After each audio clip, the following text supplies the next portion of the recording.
Como ustedes se darán cuenta, dentro de el indicador 2.2 hablamos de lo que es el movimiento parabólico. El movimiento parabólico, decíamos anteriormente, que se formaba lo que es una parábola, que es el ángulo necesario y ese ángulo al tirar un objeto hace una curvatura. A esta curvatura se le da el nombre de parábola. Básicamente, una trayectoria ideal no ofrece resistencia al avance y está sujeto a un campo gravitatorio uniforme. En este caso, estamos hablando de que se ha ocupado un punto de lanzamiento fijo. Se ha tomado también en cuenta que no hay resistencia en el ambiente, que el movimiento ha sido uniforme y que básicamente hemos hecho todo lo posible para que el ángulo que nosotros hemos utilizado sea el necesario para obtener tanto un alcance, una altura máxima y el tiempo que se ocupe para que ésta se mantenga en el aire. Entonces, tenemos un movimiento semiparabólico. ¿Qué es el movimiento semiparabólico? En el cual no hay una parábola completa, sino que básicamente solo hay la mitad de una parábola. Esto sucede cuando el lanzamiento se ha realizado sobre algo. Tienen el ejemplo de esta imagen, que el cañón está sobre una roca que aproximadamente tiene unos 15 metros de altura, entonces el ángulo tampoco forma lo que es una gran curvatura y rápidamente esto baja. Esta imagen representa un movimiento semiparabólico. ¿Por qué? Porque solo se ha obtenido la mitad de la parábola. La parábola completa tendría que iniciar por ejemplo, por esta L hasta cubrir acá. Continuamos.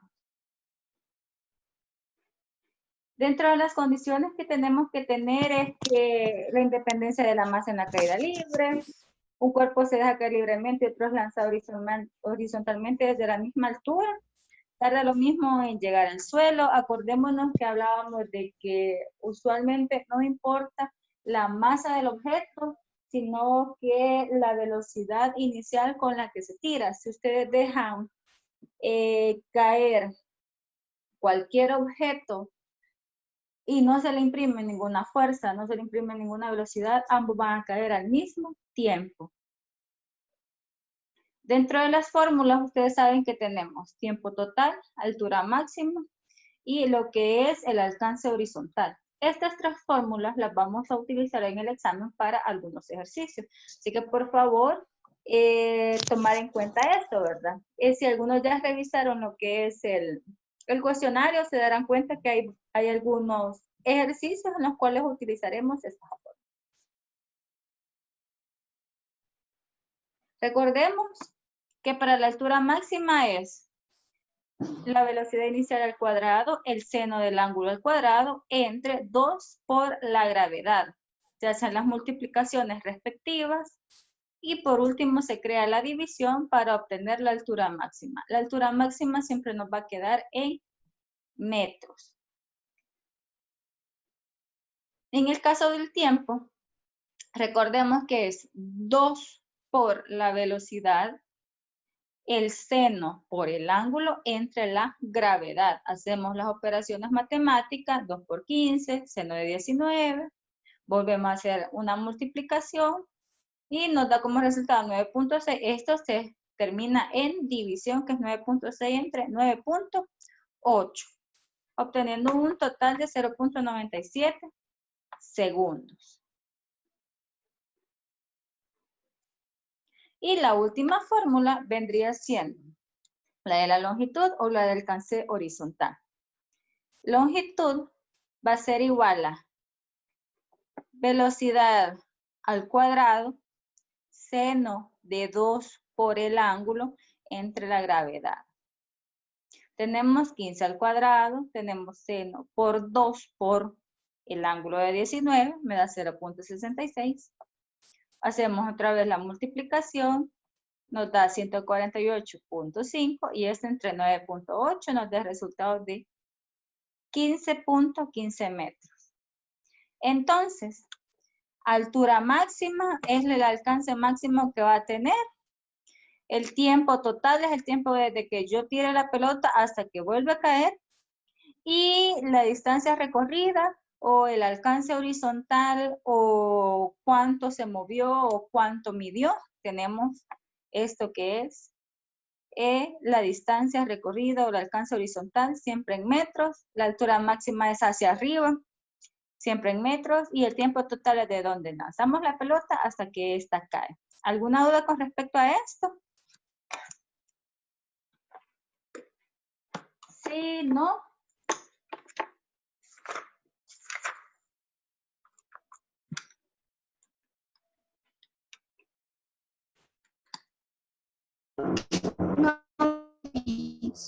Ok. Quienes ya vieron el cuestionario, ¿tienen alguna duda con respecto a preguntas relacionadas a ese indicador?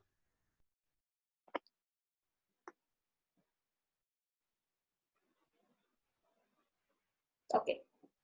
Entonces vamos a continuar.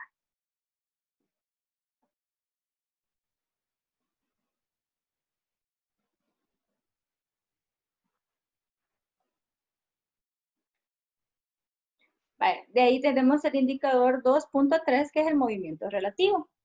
Acordémonos que el movimiento relativo básicamente es desde donde nosotros podemos observar un objeto en movimiento.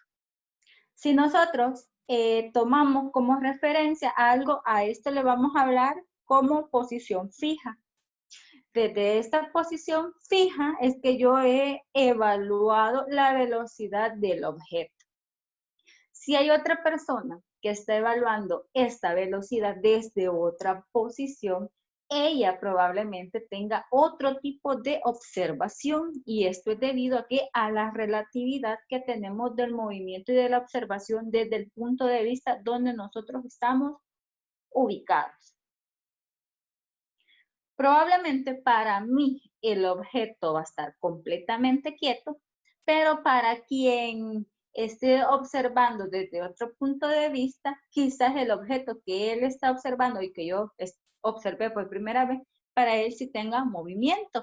¿Por qué? Porque eso va a depender ¿de qué? De la posición fija, de donde hemos tomado esta medida. Tenemos sistemas de referencia. Cuando el movimiento sea tridimensional, vamos a tomar en cuenta los ejes cartesianos X, Y y Z. ¿Por qué? Porque estamos hablando de 3 dimensiones. Recuerden lo que es el plano cartesiano. El plano cartesiano es un plano bidimensional, pero cuando ya le agregamos la Z, empezamos a tener lo que es un plano tridimensional. Podemos generar para movimiento bidimensional, o sea, en 2 direcciones, el plano cartesiano con los ejes X y Y. Por ejemplo, un automóvil se dirige, tomamos esto, un avión se dirige 50 kilómetros hacia el norte y posterior a eso genera un ángulo de desplazamiento de 30 grados y empieza un recorrido al este. Entonces ahí tenemos un plano bidimensional porque ha generado 2 tipos de movimiento en 2 direcciones. Y tenemos una recta numérica para movimientos unidimensionales. Esta recta numérica usualmente es en el plano X. Y dependiendo del tipo de la recta puede ser vertical u horizontal. Si, por ejemplo, un automóvil se va desplazando en una carretera en línea recta, estamos hablando de un movimiento unidimensional. Y por lo tanto vamos a utilizar un sistema de referencia de recta numérica. ¿Ha quedado claro esto? Si tenemos un movimiento tridimensional, cartesiano X, Y, Z. Si el movimiento es bidimensional, plano cartesiano en X y Y. Y cuando el movimiento es completamente rectilíneo, puede ser vertical u horizontal, hablamos de una recta numérica nada más. ¿Cuál es la recta numérica? Ustedes la ocupan en matemática, ponen 0, 1, 2, 3, con unas reglas de forma recta, sea vertical u horizontal, para colocar algún desplazamiento o para ir haciendo hasta suma. Entonces, para eso vamos a utilizar la recta numérica, para movimientos rectilíneos. De ahí tenemos los sistemas de referencia y los puntos de referencia. Por ejemplo, tenemos un observador A, un observador B y un observador C. Dependiendo de donde yo esté ubicado, así va a ser la observación que tenga de lo que es la velocidad. Si yo estoy aquí sentado y estoy viendo a este ciclista, voy a tomar en cuenta que la velocidad con la que lo veo no son 20 kilómetros. La velocidad con la que lo veo son 50 kilómetros. ¿Por qué? Porque el barco va a 30 kilómetros y él va a 20 kilómetros, se suma. El observador B va a ver que el ciclista se está desplazando ¿a qué? A 20 kilómetros por hora. ¿Por qué? Porque él ya está dentro de un movimiento y por lo tanto él no percibe el movimiento de la lancha, solamente percibe el movimiento del ciclista.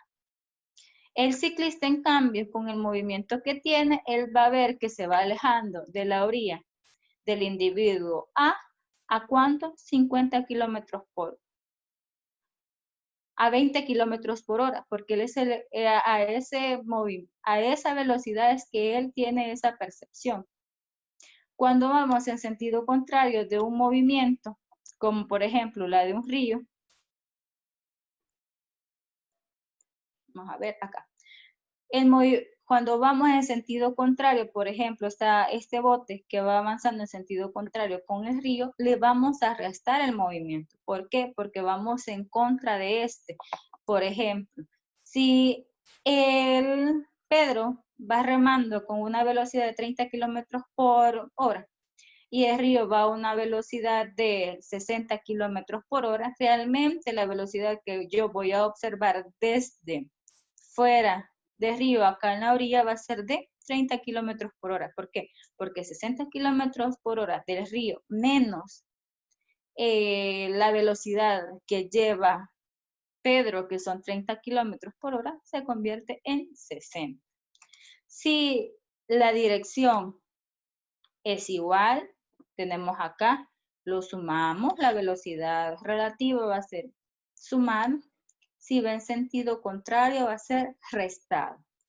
Teníamos este ejemplo. Un pasajero de un autobús que viaja 17 metros se levanta del asiento para bajarse.